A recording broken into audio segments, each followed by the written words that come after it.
शिवसेना शिंदे गटाकडून मुख्य प्रवक्ते असलेल्या ज्योती वाघमारे यांना राज्यसभेवर खासदार म्हणून संधी दिलेली आहे आणि त्यानंतर ज्योती वाघमारे या आपल्या मूळ मोदी परिसरातील या घरी येऊन या ठिकाणी येथील नागरिकांशी संवाद साधत आहेत आणि आप्तेष्टांच्या भेटीगाठी घेत आहेत, त्यांचे आशीर्वाद घेत आहेत।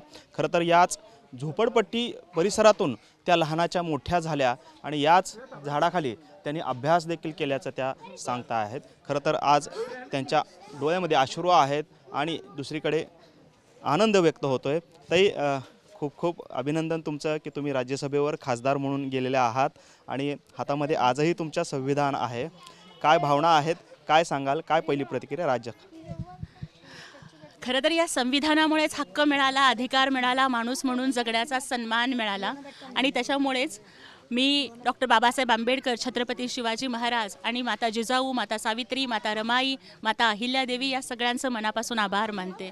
जिजाऊ सावित्री रमाईची लेक आहे आणि महिला दिनाच्या दिवशी संघर्षाचा, गरिबीचा वारसा असणाऱ्या या जिजाऊ सावित्री रमाईच्या लेकीला राज्यसभेमध्ये, देशाच्या सर्वोच्च सभागृहामध्ये आमचे मुख्य नेते आणि महाराष्ट्र राज्याचे लाडके उपमुख्यमंत्री एकनाथ शिंदे साहेबांनी पाठवलं आणि खासदार डॉक्टर श्रीकांत शिंदे साहेबांनी संधी दिली, त्याबद्दल त्या दोघांचंही मनापासून आभार।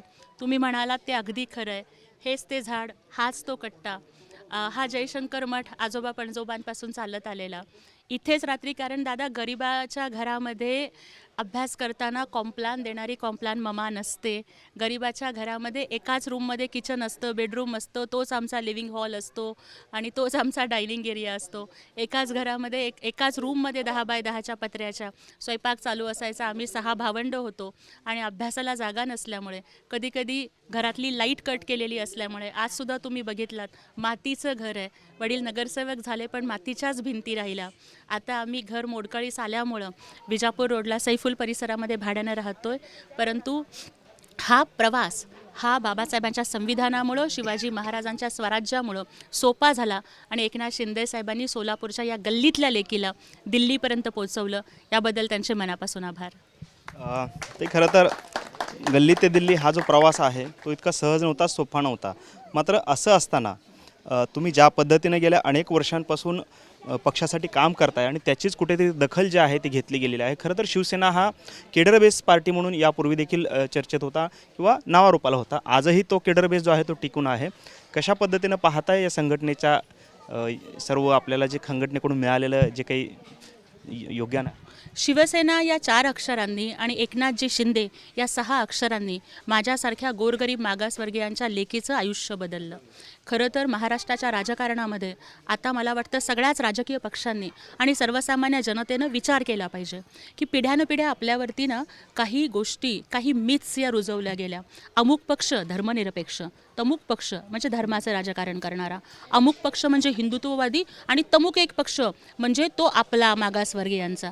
काही लोक संविधानाच्या नावावरती फक्त मतं मागायला येतात, पण संधी द्यायची वेळ आली की मग मात्र राजकन्यांना संधी दिली जाते, संघर्ष कन्यांना विसरलं जातं। मला वाटतं की गोरगरिबांचा संघर्ष नाकारणाऱ्या आणि गोरगरीब कार्यकर्त्यांनी फक्त आपल्या दरवाजावरती येऊन मुजरेच घातले पाहिजेत, दंडवतच घातले पाहिजेत, अशा पद्धतीचं राजकारण ज्यांनी पिढ्यानपिढ्या केलं। माझ्या या मागासवर्गीय झोपडपट्टीमध्ये राहणाऱ्या समाजाचं राजकीय अस्तित्व संपवण्याचाही खूप लोकांनी प्रयत्न केला। वारंवार आम्हाला संधी नाकारली गेली। आज माझ्या समाजाचा दादा साधा एक आमदार कधी विधान सभेमध्ये कधी गेला नाही। देश स्वतंत्र होऊन इतकी वर्ष झाली, पण आज त्याच समाजातल्या लेकीला दिल्लीपर्यंत, राज्यसभेत वरिष्ठ सभागृहापर्यंत जर आदरणीय एकनाथ शिंदे साहेब आणि शिवसेना पोचवत असेल तर मला सांगा की फुले, शाहू, आंबेडकर आणि शिवरायांचं खरा विचार कोण राजकारणामध्ये जोपासतोय? ते खरं तर तुम्ही राजकन्येचा उल्लेख केलात। याच अनुषंगाने सोलापूर जिल्ह्यामध्ये दोन मतदारसंघ आहेत आणि दोन्हीमध्येही विरोधी पक्षाचे खासदार आहेत। मात्र आता सत्ताधारी पक्षाच्या खासदार म्हणून आपण सभागृहामध्ये जात आहात। कशा पद्धतीनं आगामी कालावधीमध्ये या 2 खासदारांच्या जे काही पॉलिसी आहे त्याला आपण कशा पद्धतीचा आपली भूमिका असणार आहे आणि नक्की सोलापूरसाठीचं काय विजन असणार आहे? हे बघा, देशामधलं आमचं सरकार असेल किंवा राज्यामधलं महायुतीचं सरकार असेल, आम्ही विकास निधी देत असताना किंवा विकासाची कामं करत असताना तिथे सत्ताधारी पक्षाचा आमदार खासदार आहे का विरोधी पक्षाचा आमदार खासदार आहे याचा कधीच विचार करत नाही. याचं मूर्तिमंत उदाहरण म्हणजे माननीय एकनाथजी शिंदे साहेब. ते मुख्यमंत्री असताना सुद्धा अनेक विरोधी पक्षाच्या आमदारांना सुद्धा त्यांनी भरभरून निधी दिला आहे आणि हे ते सुद्धा खाजगीत मान्य करतील. म्हणजे आजसुद्धा अनेक महाविकास आघाडीचे आमदार, मी त्यांची नावं घेणार नाही, माझ्यापेक्षा जास्त तुम्हाला माहिती आहे, परंतु ते कशा पद्धतीने एकनाथ शिंदे साहेबांचा कर्ण म्हणून, दानशूर म्हणून उल्लेख करतात हे जिल्ह्यानं बघितलेलं आहे. त्यामुळे मला वाटतं की आता संघर्ष हा विरोधी पक्षाचे 2 खासदार आणि सत्ताधारी पक्षाचे खासदार असा नसणार आहे. आम्ही सगळे सोलापूरचे आहोत, आम्ही तिघंही एकत्र येऊ आणि सोलापूरसाठी जास्तीत जास्त विकास कसा करता येईल या पद्धतीने समन्वय साधून काम करू. ते खरं तर खासदार प्रणिती शिंदे ज्या आहेत त्या सातत्याने सत्ताधारी भाजप असेल किंवा सत्ताधाऱ्या पक्षावरती टीका करताना पाहायला मिळतात. विशेषतः नरेंद्र मोदींवर त्या जहरी टीका करताना पाहायला मिळतात. यापुढे कशा पद्धतीनं त्यांना उत्तर असणार आहे? हे बघा, कुठल्याही एका व्यक्तीला उत्तर देण्यासाठी दादा राज्यसभेत जात नाही आहे. मला मागच्याही 2 दिवसापासून अनेक लोक विचारतात की संजय राऊतांना उत्तर देणार का, आता विचारतात प्रणिती शिंदेंना उत्तर देणार का. मला सांगा की या देशाची लोकशाही ही अशा कुठल्याही सो कॉल्ड व्यक्तींच्या भोवती केंद्रित नाही आहे. बाबासाहेबांनी जे संविधान लिहिलं, या संविधानाचा जो सरनामा आहे त्याचा पहिला शब्द काय आहे? We the people of India. मग जर या देशातलं राजकारण, कुठलंही पद जर अमुक एका व्यक्तीला उत्तर द्यायला, तमुक एका व्यक्तीला उत्तर द्यायला, असं जर चित्र निर्माण झालेलं असेल, ते चित्रच मला बदलायचं आहे. म्हणतात ना की असे आहोत आम्ही पण असे असणार नाही, येत आहे काळ आमचा स्वस्थ आम्ही बसणार नाही. इथून पुढचा फोकस हा बंगल्यात राहणाऱ्या आमदार खासदारांवर न राहता झोपडपट्टीत राहणाऱ्या सर्वसामान्य लोकांच्यापर्यंत, ती लोक त्यांचे प्रश्न पालावरच्या, तांड्यावरच्या, झोपडपट्टीतल्या धुनीभांडी करणाऱ्या, बांधकामावरती गवंडी म्हणून काम करणाऱ्या, विड्या वळणाऱ्या महिला, या राजकारणाचा फोकस कसा असतील. त्यामुळे प्रणिती शिंदेंना कसं उत्तर देणार, संजय राऊतांना कसं उत्तर देणार विचारू नका दादा. मला विचारा की ज्यांच्या हातावरती घट्टे पडलेत ना लोकांच्या घरची धुनीभांडी करून. मी जेव्हा प्रवक्ता म्हणून येत होते, इथल्या माझ्या प्रत्येक बहिणीनं ना मला पैसे नाही कधी विचारले. त्या म्हणायच्या की आम्हाला दुसऱ्याच्या घरची उष्टी खरकटी भांडी घासायची नाही आहेत. मला विचारा मी त्यांना कसा न्याय देणार आहे. मला तुम्ही विचारा की सोलापूरमधल्या हजारो विडी कामगार महिला ना दादा हातावरच्या रेषा पुसल्या गेल्यात, त्यांच्या आधार कार्डवर ट्रेस होत नाही. आपण म्हणतो हाताच्या रेषावर भविष्य असतं, माझ्या विडी कामगार महिलांचे हातावरच्या रेषा विड्या वळता वळता पुसल्या गेल्यात. त्यांच्या त्या कष्टाला कसा न्याय देणार आहे हे विचारा ना दादा. राजकारण, राज्यसभा, लोकसभा अशी बड्या बापाच्या लेकी, बडे बापाचे लेख खूप झाले हो. आता गरिबांचे प्रश्न प्रवाहात आले. तुम्हाला ह्या प्रश्नासोबत तोही विचारलं की विजन काय असणार आहे तुमचं? कारण सोलापूरला गेल्या लोकसभेपासून खूप मागास जो आहे तो सोलापूर झालेला आहे केंद्रीय दृष्टीने. कारण कोणताही प्रकल्प, नवीन निधी किंवा नव्याने काही सोलापूरसाठी येत नाही आहे. तर मग हे 2 विरोधी खासदार असल्यामुळे तो येत नाही आहे. मात्र आता आपण सत्ताधारी आहात, तर कशा पद्धतीनं आपण काय करणार नक्की त्यात?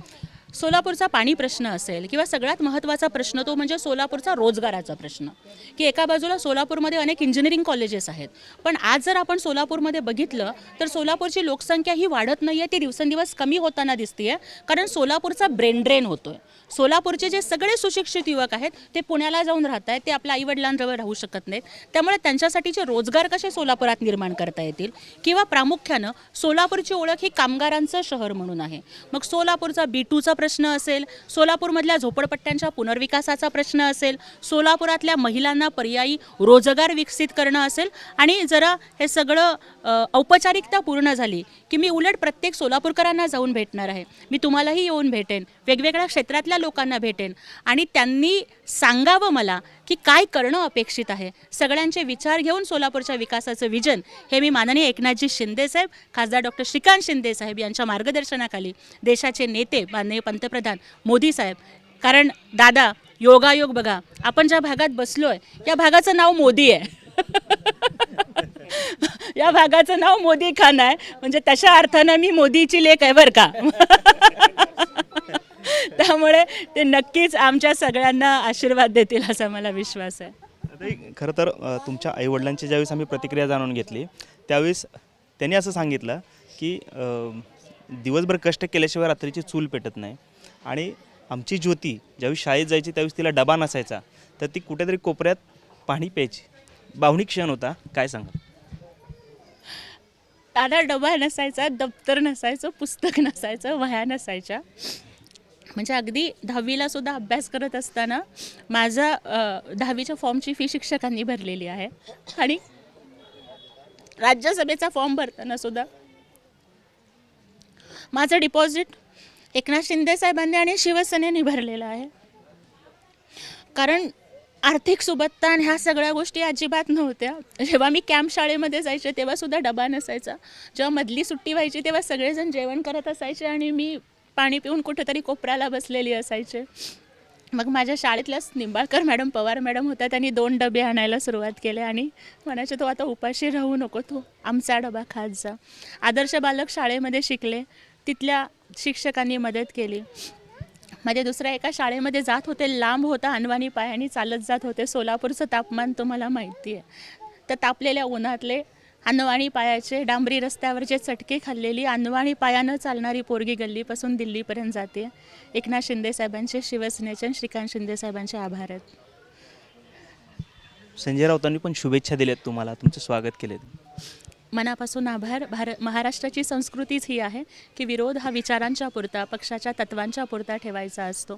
त्यांच्यावरती ही जी टीका टिप्पणी आहे, संजय राऊतांचा माझा काही बांधाला बांध नाही आहे, कुठल्याच व्यक्तीशी काही माझं बांधा धुऱ्याचं भांडण नाही आहे. तो विचारधारेचा संघर्ष आहे.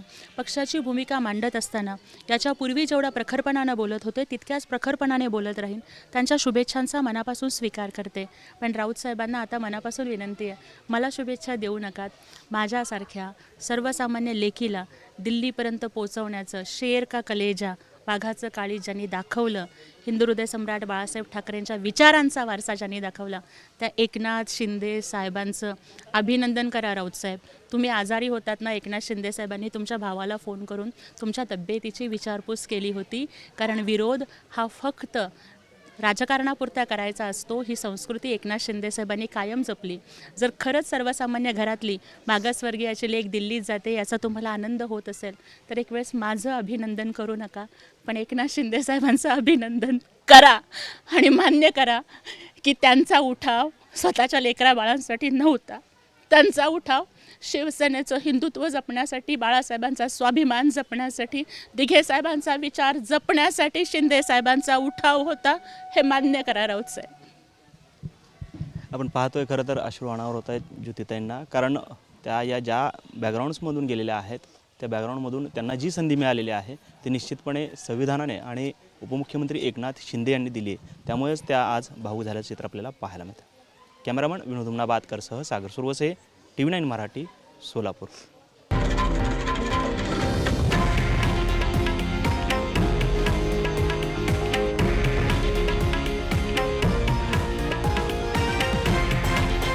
हे आहे देशातील नंबर 1 न्यूज नेटवर्क आणि आपण पाहत आहात TV9 मराठी, एकमेव.